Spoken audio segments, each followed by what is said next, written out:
Hello everyone welcome back to my channel. तो देखो last date আমরা করেছিলাম food SI 2024 mathematics solution 5th session অর্থাৎ ডে 2 5th সেশন আমি পার্ট 1 কিন্তু তোমাদের সাথে শেয়ার করে ফেলেছি। ওকে, আজ আমি যেটা শুরু করব পার্ট 2। ওকে, তো চলো শুরু করা যাক। লাস্ট ডেটা করেছিলাম আই থিংক 18/32 পার্ট 1 এ। ওকে, আজকে করব 19/34। এখান থেকে শুরু করব। কি বলেছে দেখো, মিস্টার বোসের মাসিক আয় 16,000 টাকা। মিস্টার বোস যার মান্থলি ইনকাম হচ্ছে 16,000 টাকা। ওকে,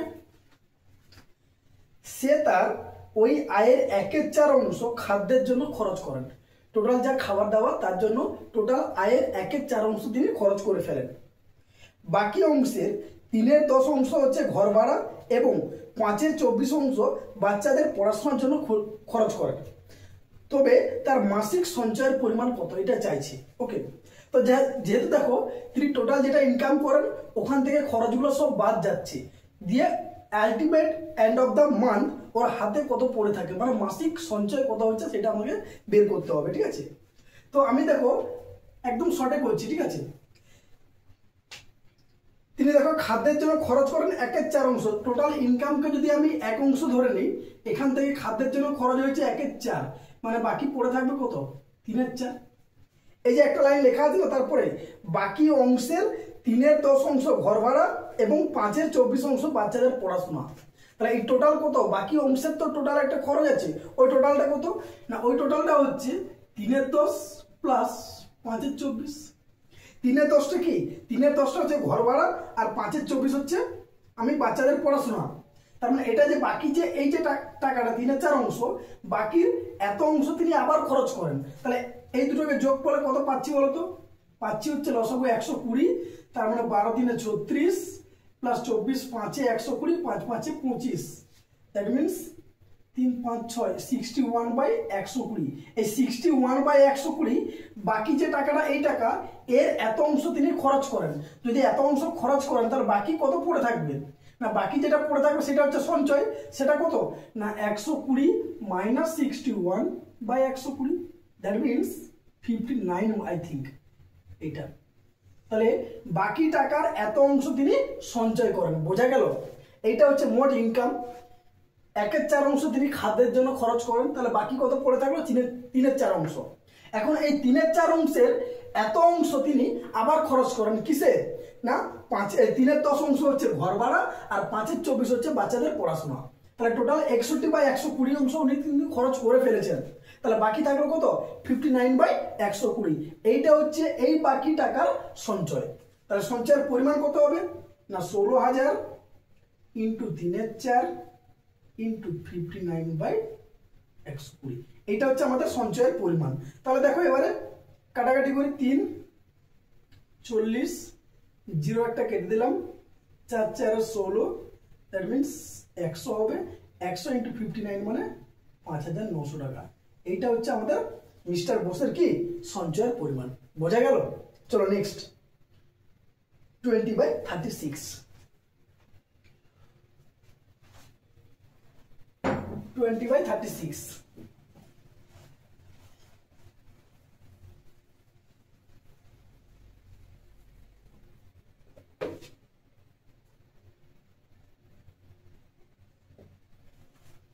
কি বলেছে দেখো, 800 জন প্রার্থীর মধ্যে 60% হচ্ছে ছেলে। সরি 800 না 8,000। টোটাল একটা কোথাও ভোট হচ্ছে, সেখানে টোটাল প্রার্থী হচ্ছে 8,000। তার জন্য ছেলে বলে দিয়েছে কত, ছেলে বলেছে 60% ছেলে। ধরো এটা হচ্ছে বয়েজ, এটা হচ্ছে গার্লস। তাহলে 60% বলে দিয়েছে আমাদের ছেলে, তার মানে অবভিয়াসলি 40% কি হবে গার্লস হবে।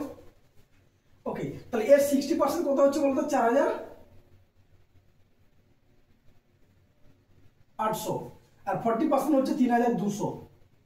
বোঝা গেল? তাহলে 8,000 জন প্রার্থীর মধ্যে 60% হচ্ছে ছেলে। তাহলে 60% ছেলে মানে কত 4,800, আর 40% গার্লস। ছেলে যদি 60% হয় নিশ্চয় বয়েজটি গার্লসটি কি হবে, বাকি 100 - 60 মানে 40%। তাহলে 40% কত হচ্ছে 4 4 32, 3,200 পেয়ে গেলাম টোটাল বয়েজ আর গার্লস। যদি 80% ছেলে এবং 90% মেয়ে পাস করে। পাস করে বলতে কোন একটা এক্সাম হচ্ছে সেখানে মোট ক্যান্ডিডেট হচ্ছে 8000, তার মধ্যে ছেলে হচ্ছে 4800 আর মেয়ে হচ্ছে 3200। এখন এই যে ছেলে 4800 এর 80% হচ্ছে পাস, এটা হচ্ছে পাস, এটা হচ্ছে ফেল। তাহলে পাস করেছে কত 80%, তাহলে নিশ্চয়ই ফেল করেছে কত 20%। তাহলে 80% মানে কত, 80% মানে হচ্ছে এইটা ইন্টু 80/100। তো আই থিঙ্ক এখানে আমাকে 80% বের করতে হবে না। এখানে কি চেয়েছে, পাস করে তবে ব্যর্থ প্রার্থীর সংখ্যা, ব্যর্থ মানে যারা ফেল করেছে, শুধুমাত্র ফেলটা বের করবো। তাহলে ফেলটা দেখো 20% বের করলেই হবে, 20 মানে 960 হবে। এইটা হচ্ছে আমাদের ফেল করেছে টোটাল। ওকে, আর এই যে 3200 আছে এর মধ্যে আবার পাস ফেল আছে, এর মধ্যে আবার পাস ফেল কত 90% পাস করেছে, এটা পাস, এটা হচ্ছে ফেল। টোটাল যে মেয়ে আছে তার মধ্যে 90% হচ্ছে পাস করেছে, তার মানে 10% ফেল করেছে। তাহলে 10% কত হচ্ছে 320, 10% হচ্ছে 320। তাহলে টোটাল কত ফেল করেছে 960 প্লাস 320, দ্যাট মিনস 1280 জন ফেল করেছে। বোঝা গেল, টোটাল যে 8000 প্রার্থী তার মধ্যে 1280 জন ফেল করেছে। ক্লিয়ার? চলো নেক্সট 21/37। 21/37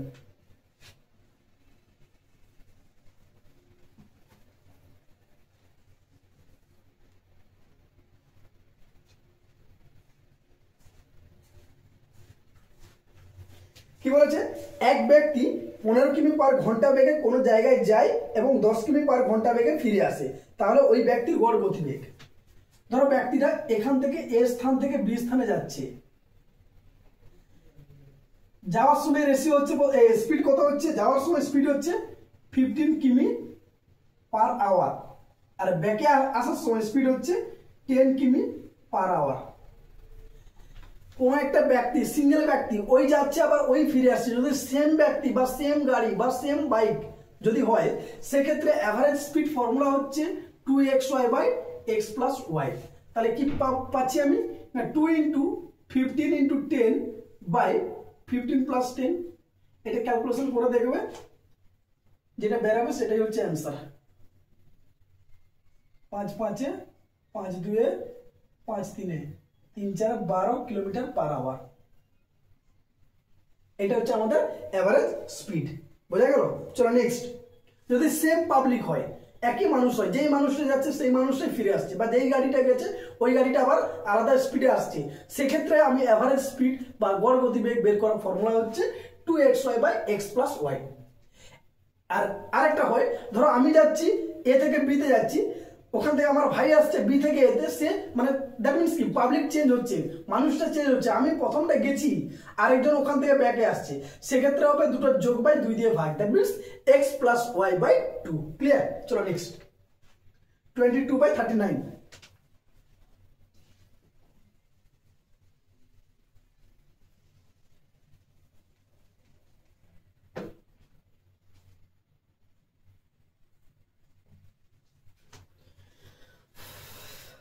কি বলেছে, এক ছাত্র তার পরীক্ষার 32% নাম্বার পায়। কোন একটা ছাত্র, কোন একটা পরীক্ষা হয়েছিল, ওই পরীক্ষায় 32% সে নাম্বার পায় এবং 12 নাম্বারের জন্য সে ব্যর্থ হয়ে যায়, মানে ফেল করে যায়। তার মানে পাস মার্ক কত বলতো, পিএম কত, পিএম মানে পাস মার্ক, পাসিং মার্ক। সে টোটাল পেয়েছে কত 32%, কিন্তু ফেল হয়ে গেছে 12 নাম্বারের জন্য। তার মানে নিশ্চয়ই এর সাথে যদি আমি 12 নাম্বার যোগ করি তবে সেটাই ছিল আমাদের পাস মার্ক। কোন একটা এক্সামে ধরো আমি 32% নাম্বার পেয়েছি এবং 12 নাম্বারের জন্য ফেল করে গেছি, দ্যাট মিনস আমি টোটাল যে নাম্বারটা পেয়েছি তার সাথে আরো 12 যোগ করে তবেই আমি পাস মার্কে পৌঁছাবো। আবার বলেছে দেখো, অন্য এক ছাত্র 42% নাম্বার পায় এবং 5 নাম্বার থেকে সে 28 বেশি পায়, তাহলে সেক্ষেত্রে পাসিং নাম্বার কোনটা হবে, পাচ্ছে কত 42% নাম্বার এবং সে পাস মার্ক পেরিয়ে চলে গেছে, কত 28 বেশি পেয়েছি। তাহলে ওখান থেকে আমি 28 যদি মাইনাস করে দিই তবেই আমি পাস মার্ক পাবো। তাহলে এটাও ওই এক্সামের পাসিং মার্ক, এটাও সেম এক্সামের পাসিং মার্ক। তাহলে পাস মার্ক তো কোন একটা এক্সামের কি হয়, একটাই হয়, দ্যাট মিনস এই দুটো কি সেম। তাহলে এখান থেকে আমি সলভ করে পেতে পারি। দেখো 32% এখান থেকে গেলে কি হবে বলতো, 42% মাইনাস 32% লিখতে পারি, এদিকে হচ্ছে 12 28টা এদিকে আসলে প্লাস 28 হবে। পার্সেন্টেজ মাইনাস করা যায়, ঠিক আছে। 10% সমান কত পাচ্ছি আমি, আই থিঙ্ক 40। তাহলে এখান থেকে 100% কত পাবো, 400। এইটাই হচ্ছে আমার এক্সামের টোটাল মার্ক। বোঝা গেল? ওই পরীক্ষায় মোট নাম্বার টোটাল 400 নাম্বারের পরীক্ষায় এক্সাম হয়েছিল। কোন একটা এক্সামের মোট নাম্বার বা কত নাম্বারের এক্সাম হয়েছিল সেটা বের করার জন্য সবসময় আমরা কি করব, 100% এর ভ্যালুটা বের করব। ওকে, চলো নেক্সট 23/41।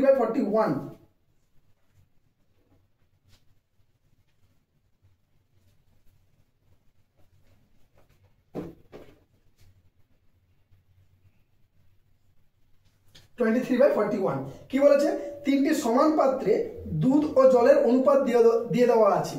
প্রথম পাত্রে দুধ ও জলের অনুপাত 3:1, দ্বিতীয় পাত্রে দুধ ও জলের অনুপাত 5:3, তৃতীয় পাত্রে দুধ ও জলের অনুপাত 9:7। তাহলে টোটাল তিনটে পাত্র আছে যেখানে দুধ ও জলের অনুপাত দেওয়া আছে। ওকে, বলেছে যে পাত্রে জলের তুলনায় দুধ বেশি আছে সেই পাত্রটা বের করতে বলেছে। কোন পাত্রে দুধ জলের থেকে বেশি আছে, তাহলে তিনটি সমান পাত্র বলেছে। এখানে দেখো, এখানে পাত্রের কোয়ান্টিটি ধরো আমি ধরে নিলাম যে প্রথম পাত্রে 3 লিটার দুধ আছে, জল আছে, এটা হচ্ছে মিল্ক। প্রথমে একটা মিল্ক, পরেরটা ওয়াটার। ধরো আমি ধরে নিচ্ছি প্রথম পাত্রে দুধ আছে 3 লিটার, জল আছে আমার 1 লিটার। তাহলে টোটাল কোয়ান্টিটি পাত্রটার কত বলতো, 4 লিটার কোয়ান্টিটি। আবার দ্বিতীয় পাত্রে এটা হচ্ছে ফার্স্ট, এটা হচ্ছে সেকেন্ড, এটা হচ্ছে থার্ড, তিনটে পাত্র। আবার দ্বিতীয় পাত্রে দুধ আছে ধরো 5 লিটার, জল আছে 3 লিটার, মানে টোটাল কোয়ান্টিটি কত, 8 লিটার। আর তৃতীয় পাত্রে হচ্ছে 9 7 16 লিটার। তাহলে এখানে পাত্রটা হচ্ছে 4 লিটার ক্যাপাসিটির, এখানে হচ্ছে 8 লিটার ক্যাপাসিটির, এখানে হচ্ছে 16 লিটার ক্যাপাসিটির। কিন্তু আমাকে কোশ্চেনের শুরুতেই বলে দিয়েছে তিনটি সমান পাত্র। দ্যাট মিনস পাত্রগুলোর কোয়ান্টিটি কিন্তু সেম। তাহলে এগুলোকে সেম করতে গেলে 4 8 16, একে সেম করতে গেলে আমাকে কি করতে হবে, লসাগু করতে হবে। তাহলে 4 এলসিএম কার কার, 4 8 16, এদের লসাগু কত হবে, এদের লসাগু হবে 16।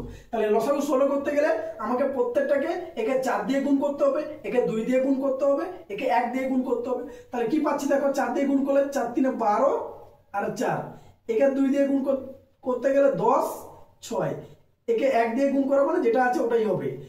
এখন দেখো এটাও 16 লিটারের পাত্র, এটাও 16 লিটারের পাত্র, এটাও 16 লিটারের পাত্র। দ্যাট মিনস আমি কন্টেনার গুলোকে সেম করে দিয়েছি, পাত্রগুলোকে সেমে নিয়ে এসেছি। এখন দেখো, এখন আমি এদের ডিফারেন্স বের করব। ডিফারেন্স কত, 4 আর 8 এর ডিফারেন্স কত। এখানে জল আছে 4 লিটার, দুধ আছে 12 লিটার, তার মানে 8 লিটার দুধ বেশি আছে জলের থেকে। এখানে জলের থেকে 4 লিটার দুধ বেশি আছে, এখানে জলের থেকে 2 লিটারের দুধ, 2 লিটার দুধ এক্সট্রা আছে, মানে বেশি আছে। তো অবভিয়াসলি যে পাত্রে আমার জলের থেকে দুধের পরিমাণ বেশি আছে সেই পাত্রে দুধের পরিমাণ বেশি হওয়া উচিত। তাহলে আমার এখানে অ্যান্সার কি হবে, এখানে অ্যান্সার হবে প্রথম পাত্রে। প্রথম পাত্রে দুধ জলের থেকে বেশি আছে। বোঝা গেল? চলো নেক্সট 24/42। 24/42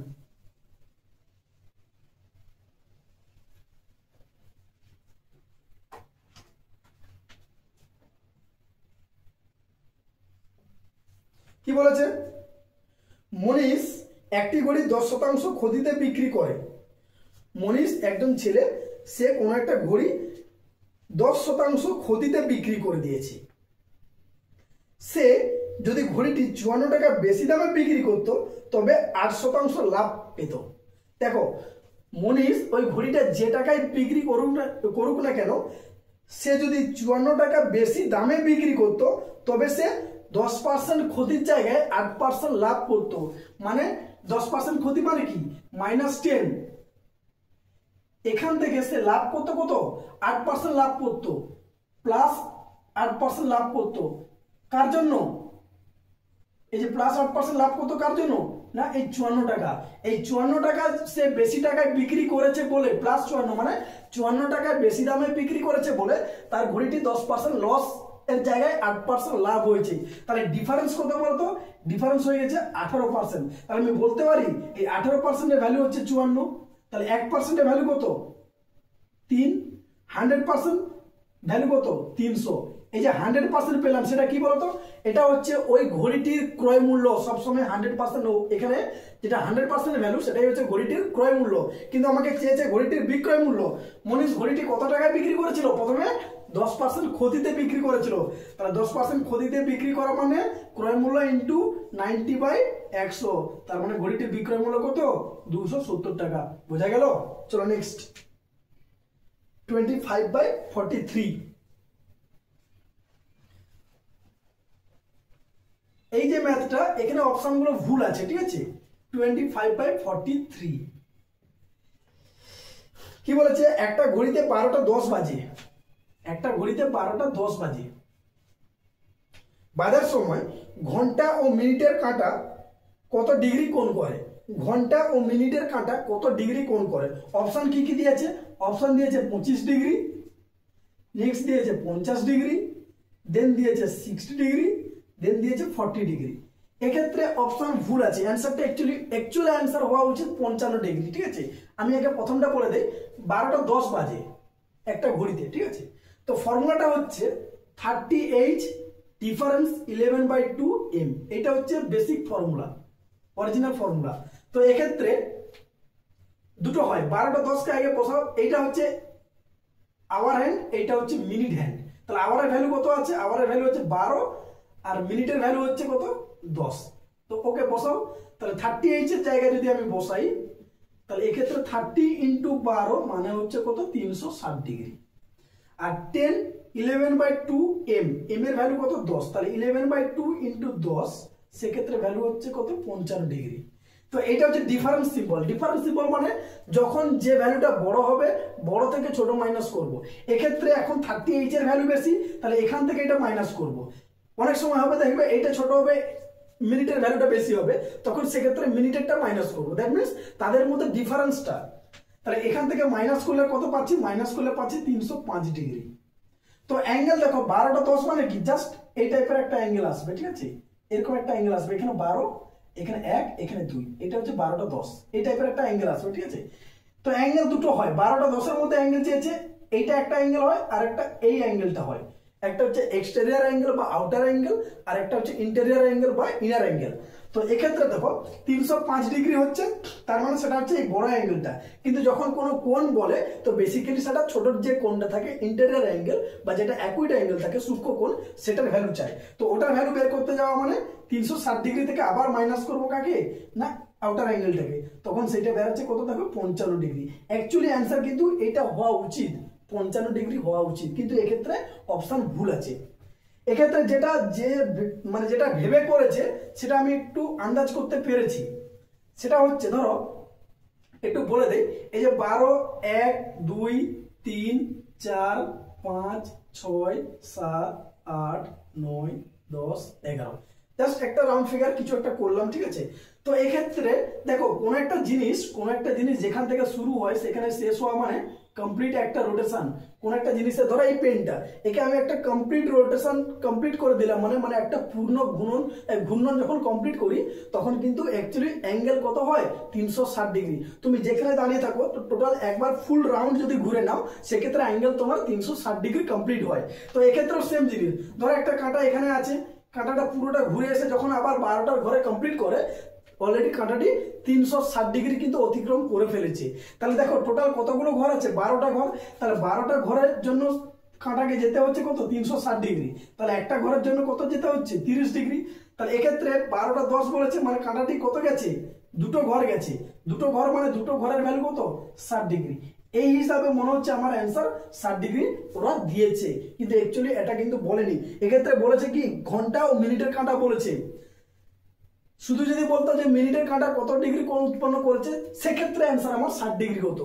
কিন্তু যেহেতু বলেছে ঘন্টা ও মিনিট, সেক্ষেত্রে অ্যান্সার কিন্তু ওই 55 ডিগ্রি হবে। অপশনটা এখানে ভুল আছে, ঠিক আছে? চলো নেক্সট।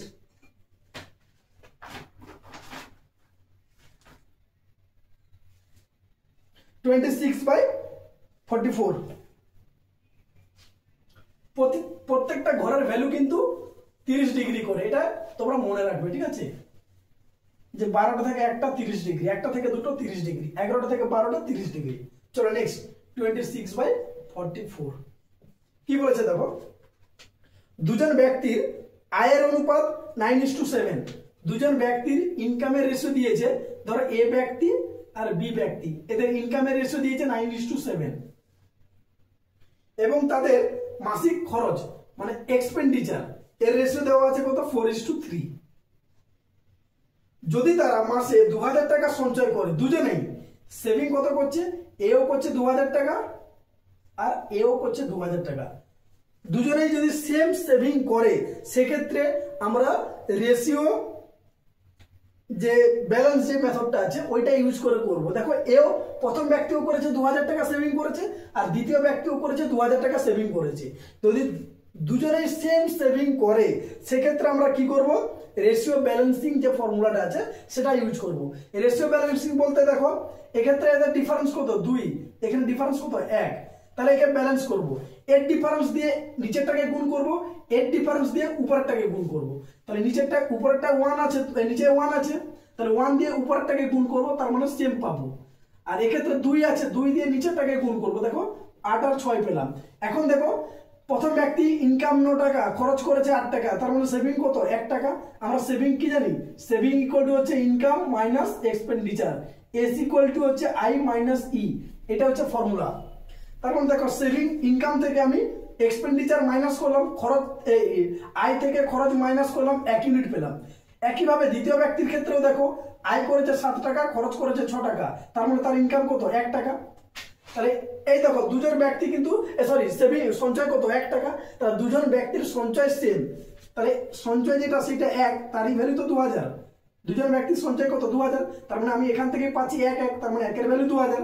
আমাকে কি চেয়েছে, তবে তাদের মাসিক আয়ের পরিমাণ, মাসিক আয় কোনটা, এখন এই রেশিওটা কোনো কাজে নাই।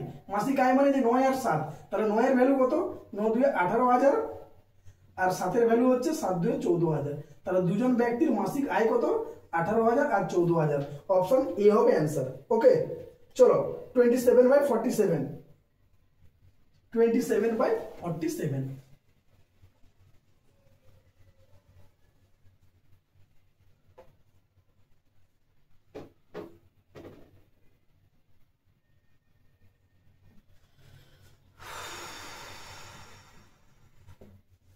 ওকে জাস্ট একটা সিম্পলিফিকেশন দিয়েছে, আমি আগে একটু লিখে নিই।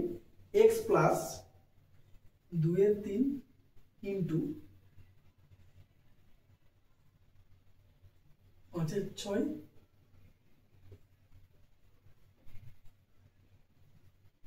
এর 2 এর 5 ডিভাইডেড 5 এর 4 ইকুয়াল টু 5 24 25।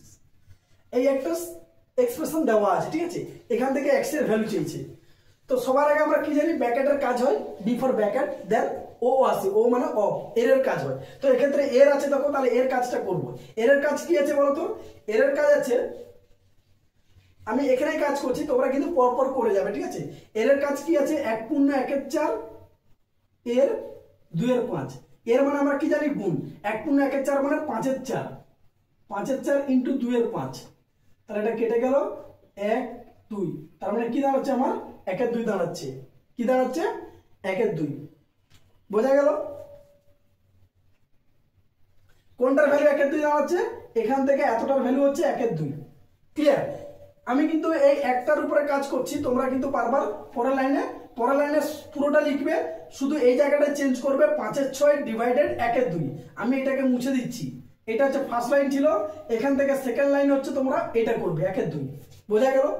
এবারে এইটার কাজ করছি, দেখো 5 এর 6 ইন্টু উল্টে যাবে, ভাগ ছিল তাকে গুণ করেছি, মানে 1 এর 2টা হয়ে যাবে 2 এর 1, তার মানে 3, কত দাঁড়াচ্ছে 5 এর 3, কত দাঁড়াচ্ছে 5 এর 3, বোঝা গেল।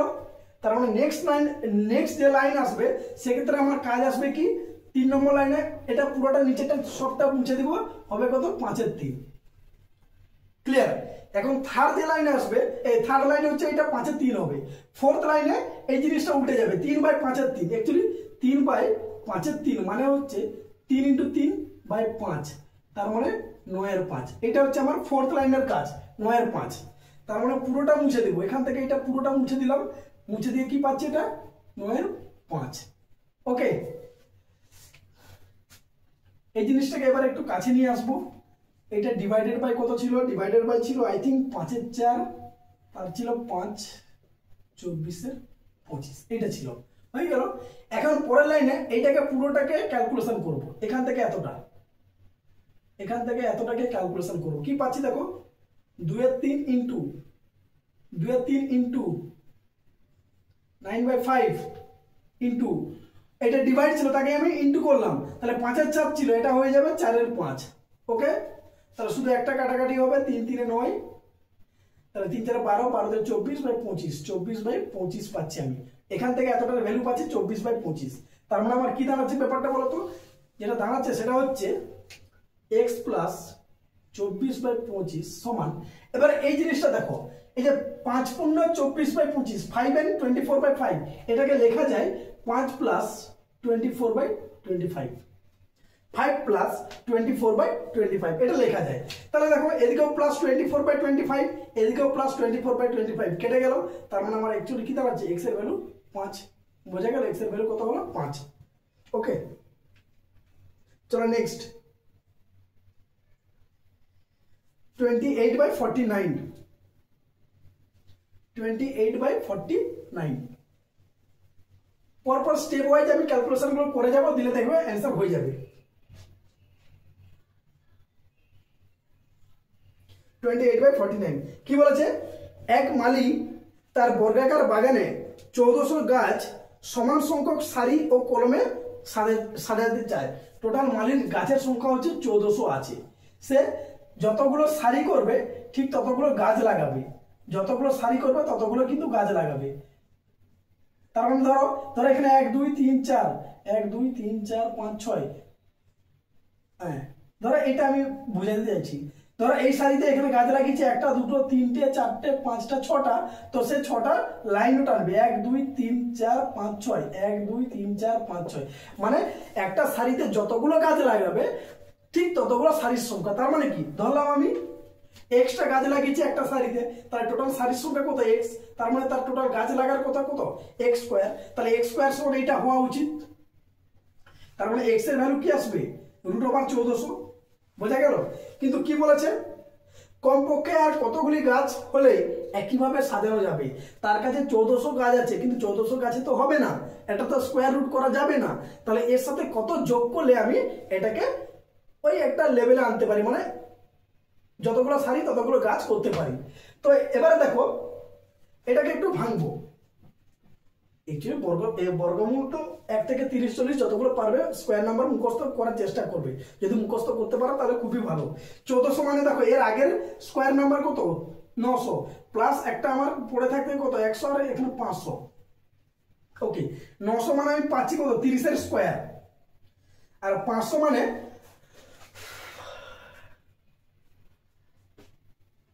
900 যদি 30 হয়, 30 হয়ে যাচ্ছে, বাকি থাকছে এটা 500, 500 মানে ধরো কত হচ্ছে, 7 7 49, 7 7 49, 7 বা 8 মানে ওই 37 মতন। 37 এর স্কোয়ার কত হয় দেখো না, এটা হচ্ছে যেহেতু 50 আছে তার মানে 49, 37 এর স্কোয়ার কত হয়, জাস্ট আমি ক্যালকুলেটর ইউজ করছি, তোমরা কিন্তু করে নিবে, ঠিক আছে। 37 × 37 কত হচ্ছে, 1369, 1369, তাহলে 38 এর স্কোয়ার কত বলো,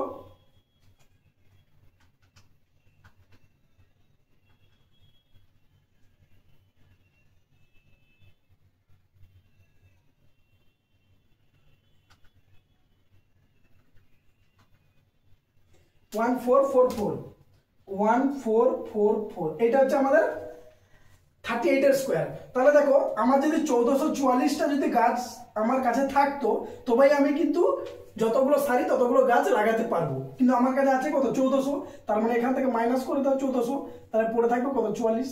তাহলে কমপক্ষে যদি আমার কাছে আর 44টি গাছ আমি যদি পেয়ে যাই, তবেই কিন্তু যতগুলো গাছ ততগুলো সারি কিন্তু হবে। তাহলে অ্যান্সার কত হবে, অ্যান্সার হবে 44। ক্লিয়ার। চলো নেক্সট, 29/50,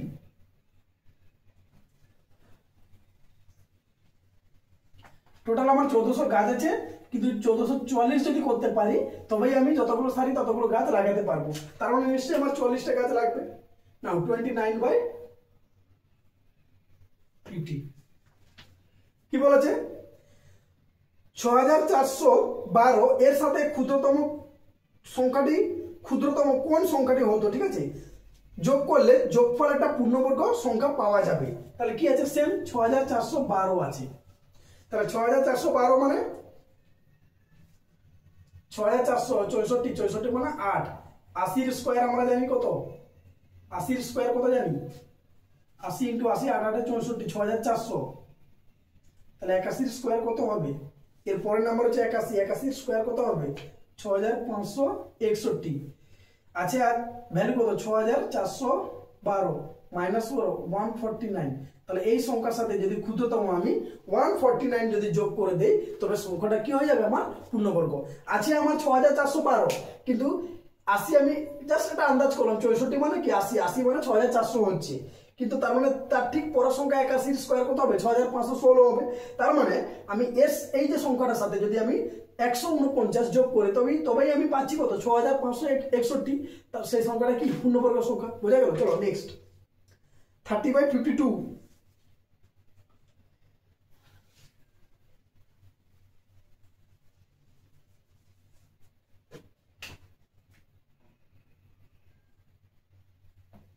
কি বলেছে দেখো, একজন রসায়নবিদের কাছে 50% অ্যাসিড এবং 25% অ্যাসিডের দুটি দ্রবণ আছে। একটা দ্রবণ হচ্ছে যার মধ্যে অ্যাসিড আছে 50%, আর একটা দ্রবণ হচ্ছে যার মধ্যে এটা A1 এটা A2 দ্রবণ, যার মধ্যে অ্যাসিড আছে 25%। বোঝা গেল।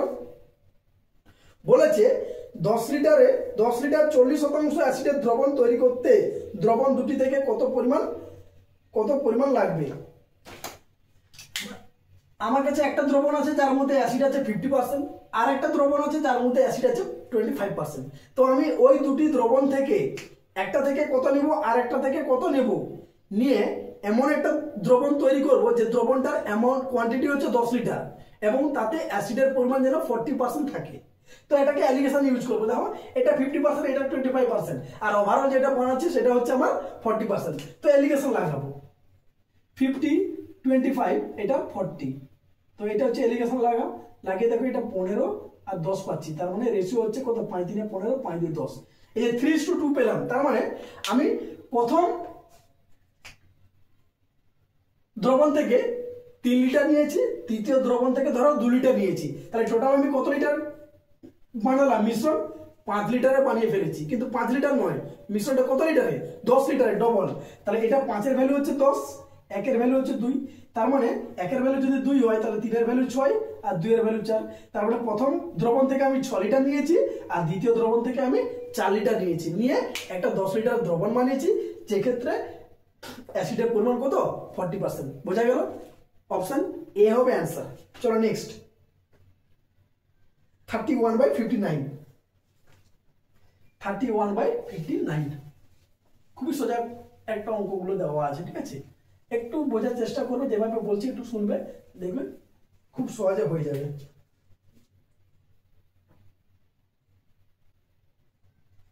কি বলেছে, ABC তিনজনে একটি ব্যবসা শুরু করলো, এতে তারা 29,000 টাকা লাভ করেছে, টোটাল প্রফিট করেছে কত 29,000 টাকা। এ ও বি এর মূলধনের অনুপাত বলেছে 3:2। এ ও বি এর মূলধনের অনুপাত বলে দিয়েছে কত 3:2, আর বি ও সি এর মূলধনের অনুপাত কত বলে দিয়েছে 5:2। তবে এ কত পাবে, এখানে কিছু ক্লিয়ার করা নাই, অনেক কোশ্চেন আসতে পারে যে ব্যবসায় কে কবে ছিল, কোনো কিছু বলা নেই, মানে তিনজন ব্যবসা শুরু থেকে শেষ পর্যন্ত ছিল এবং ব্যবসাটা 1 বছরের ছিল, এটা আমি ধরে নিচ্ছি, এটা ধরতেই হবে, ঠিক আছে, যে টোটাল ব্যবসাটা 1 ইয়ার 1 বছর এবং তিনজনেই ব্যবসা শুরু থেকে শেষ পর্যন্ত ছিল। তাহলে যেহেতু মূলধনের, তাহলে কি হবে, যেটাই মূলধনের অনুপাত সেটাই হচ্ছে আমাদের কি লাভ্যাংশের অনুপাত। তাহলে এখান থেকে আমি তিনজনের এভারেজ রেশিওটা বের করব, কি করে পাবো 3 2 2 5 5 2, তাহলে হচ্ছে 15 10 4।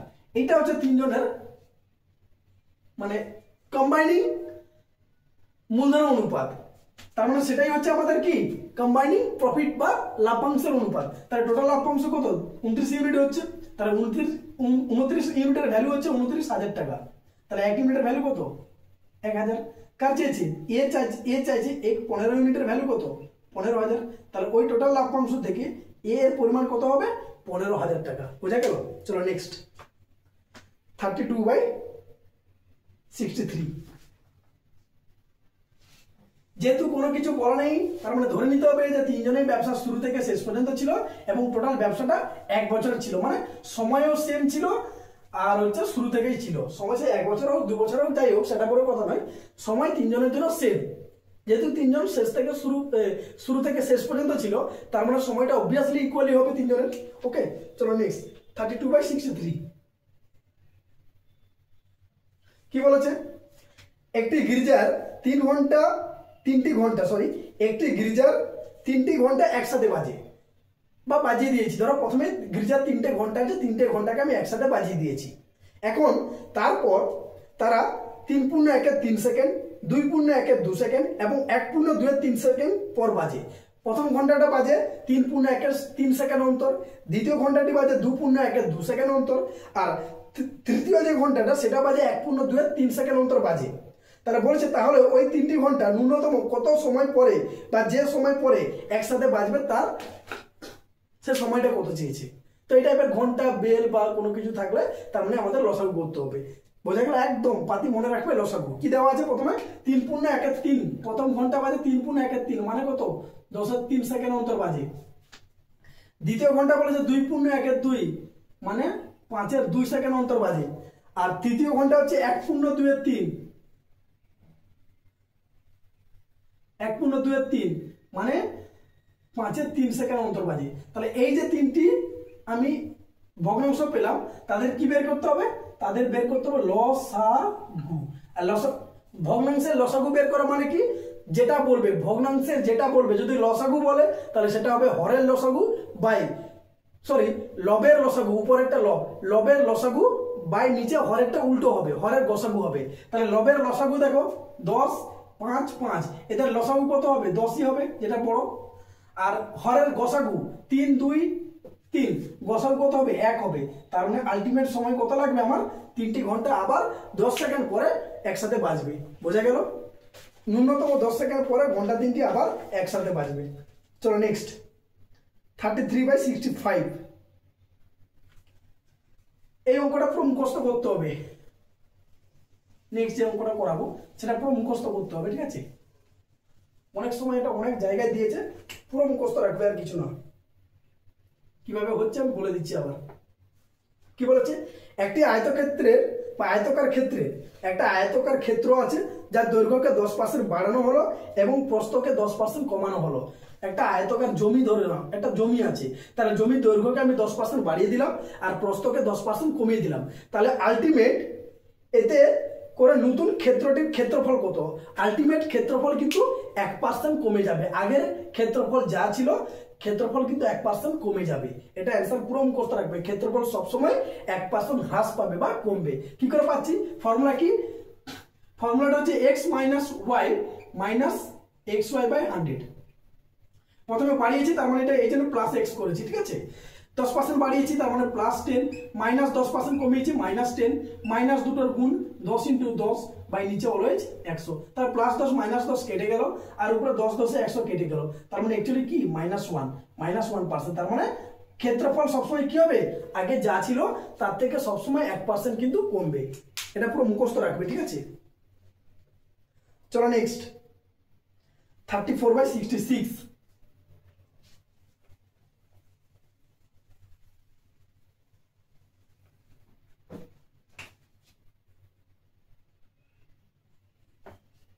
34/66 কি বলেছে দেখো?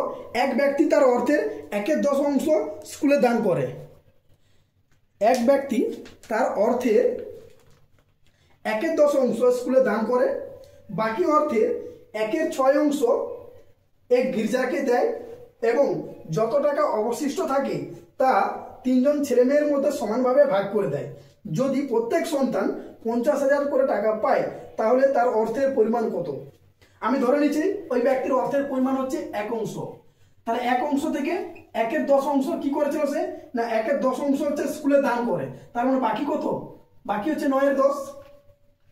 এখন এই 9/10 অংশের টাকার মধ্যে 1/6 অংশ সে গির্জাকে দিয়ে দিচ্ছে।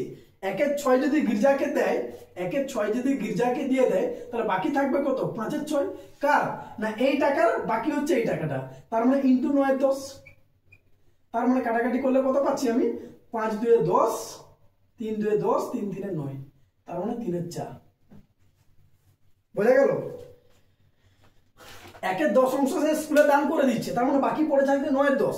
এখন এই বাকি টাকা মানে 9/10 অংশের আবার 1/6 অংশ সে গির্জাকে দিচ্ছে, তার মানে 9/10 1/6 দিয়ে দিয়েছে, বাকি থাকলো কত? 5/6। তাহলে 9/10 ইন্টু 5/6 মানে কত? 3/4 অংশ। এখন এই যে টাকাটা হাতে আছে আমার 3/4, এই 3/4 টাকাটাকে আবার 3 জন ছেলে মেয়েকে সমানভাবে ভাগ করে দিচ্ছে, তার মানে ভাজিতক কত হবে? 3। তার মানে 3/4 ইন্টু গুণ করে দিলে উল্টে যাবে 1/3, কেটে গেল। তার মানে প্রত্যেক ছেলে মেয়ে কত পাবে? 1/4 অংশ করে পাবে। এই 1/4 অংশের ভ্যালু কত বলে দিচ্ছে? 50,000। তার মানে 1 অংশের ভ্যালু কত? এইটা 2 লক্ষ টাকা। তার মানে ওই ব্যক্তির ইনকাম কত? ওই ব্যক্তির ইনকাম হচ্ছে 2 লক্ষ টাকা। এই যে 1 অংশ ইনকাম ধরেছিলাম, 1 অংশের ভ্যালু কত? 2 লক্ষ। বোঝা গেল? চলো নেক্সট এবং লাস্ট অফ পার্ট 2। এই যে পার্ট 2 যে ভিডিওটা বানাচ্ছি, 5th সেশন পার্ট 2 এর, তার লাস্ট অঙ্ক হচ্ছে 35/67। পরে আরেকটা পার্ট 3 বানাবো, দিলে 5th সেশনটা কিন্তু কমপ্লিট হয়ে যাবে। ওকে, প্রত্যেক সেশন আমি 3টে করে ভিডিও বানাচ্ছি, পার্ট 1, পার্ট 2, পার্ট 3। 35/67। 35টা হচ্ছে আমাদের টোটাল সিরিয়াল নাম্বার। আমি বলেছিলাম প্রথমে যে টোটাল প্রত্যেকটা সেশনে 50টা করে ম্যাথ থাকবে, ঠিক আছে? এই জন্য আমি 3টে করে সেকশনে ভাগ করে দিয়েছি। এবং 67 হচ্ছে আমাদের এই যে text booklet series capital A. যদি আমরা কেউ নোট ধরো, এই যে পিএসসি যে ওয়েবসাইটে যে নোটগুলো দেওয়া আছে ওইগুলো ধরে যদি কেউ করো, সেক্ষেত্রে তার সিরিয়াল নাম্বার হচ্ছে 67, আর যদি পরপর করে যাও সেক্ষেত্রে হচ্ছে 35। ওকে, চলো নেক্সট কি বলেছে দেখি। একটি ভগ্নাংশের লব ও হরের যোগফল ওই ভগ্নাংশের লবের দ্বিগুণের থেকে 4 বেশি। লবের দ্বিগুণের থেকে 4 বেশি। একটি ভগ্নাংশের লব ও হরের যোগফল ওই ভগ্নাংশের লবের দ্বিগুণের থেকে 4 বেশি। এখানে অপশনগুলো আগে লিখে নেই। অপশন এতে আছে 7/12, অপশন ধরে করবে। এই টাইপের অঙ্কগুলো সবসময় অপশন 5/9, তারপর হচ্ছে 8/11, অপশন সি, আর অপশন ডি হচ্ছে 7/9। তো প্রথম লাইনটা কি বলেছে দেখি। একটি ভগ্নাংশের লব ও হরের যোগফল ওই ভগ্নাংশের লবের দ্বিগুণের থেকে 4 বেশি। এক্ষেত্রে লব ও হরের যোগফল কত হচ্ছে বলতো? 12 × 7 = 19 হচ্ছে। লবের দ্বিগুণ মানে 7 2 14, 14 সাথে 4 যোগ করলে কত হয়? 18 হয়। তার মানে এটা অপশন হচ্ছে না, অ্যান্সার হচ্ছে না। এইটা যোগফল কত? 19, 18 দিয়ে 8 দিয়ে 16, 16 4 20 হয়ে যাচ্ছে, এটাও হবে না। এক্ষেত্রে দেখো যোগফল কত হচ্ছে? 9 5 14, 5 কে দ্বিগুণ করলে 5 দিয়ে 10 4 14, এটা মিলে যাচ্ছে। এটা মিলছে কিনা দেখি একটু। 9 7 16, আর 7 7 2 14, 14 + 4 18 হচ্ছে, এটা মিলছে না। তাহলে এই যে প্রথম যে অপশনটা বলেছে না, প্রথম যে কন্ডিশনটা, সেক্ষেত্রে কিন্তু আমি অ্যান্সার পেয়ে যাচ্ছি 5/9, দুটো যোগ আর লবের দ্বিগুণের থেকে 4 বেশি। মিলে দেখো 9 5 কত হয়? 14, আর 5 2 10 4 14, 4 মিলে যাচ্ছে। সেকেন্ড অপশনটা যেটা বলেছিল, যদি লব ও হরকে 2 করে বাড়ানো হয় তবে যদি লব ও হরকে 3 করে বাড়ানো হয় তবে নতুন ভগ্নাংশটি হয় 2/3। এখান থেকেও করা যাবে। এই যে নতুন ভগ্নাংশ বলেছে না 2/3, 2/3 কে আমি একটু বাড়িয়ে বাড়িয়ে লিখি। 2/3 কে 2 দিয়ে গুণ করলে কত হবে? 4/6 হবে। 3 দিয়ে গুণ করলে হবে 3 2 6, 3 3 9, 4 দিয়ে গুণ করলে 4 2 8, 4 3 12। এই 4 5 পর্যন্ত বাড়িয়ে বাড়িয়ে যাবে, ঠিক আছে? 4 5 6 এর মধ্যে অ্যান্সার চলে আসবে। তো দেখো আমি প্রত্যেক লব ও হরকে কত করে বাড়িয়েছি? 3 করে বাড়িয়েছি। দেখো এখান থেকে 3 মাইনাস করে, এখান থেকে 3 মাইনাস করে, দেখো কত পাচ্ছি? 5/9 পাচ্ছি। দেখো অ্যান্সার মিলে গেছে। সেকেন্ড যে কন্ডিশন সেটা দিয়েও আমি অ্যান্সার করতে পারি, আর ফার্স্ট যে কন্ডিশন সেখান দিয়েও আমি অ্যান্সার কিন্তু করতে পারি, ঠিক আছে? তো এই গেল মোটামুটি আমাদের 5th সেশনের পার্ট 2। আমি আবার পার্ট 3 সাথে তোমাদের সাথে আবার দেখা হবে। অঙ্কগুলো কেমন হয়েছে, কোথায় কোনটা যদি বুঝতে প্রবলেম হয় সেটা অবভিয়াসলি বলবে আমাকে, এবং কমেন্ট আর লাইক করে কিন্তু পাশে থাকবে, ঠিক আছে? চলো বাই।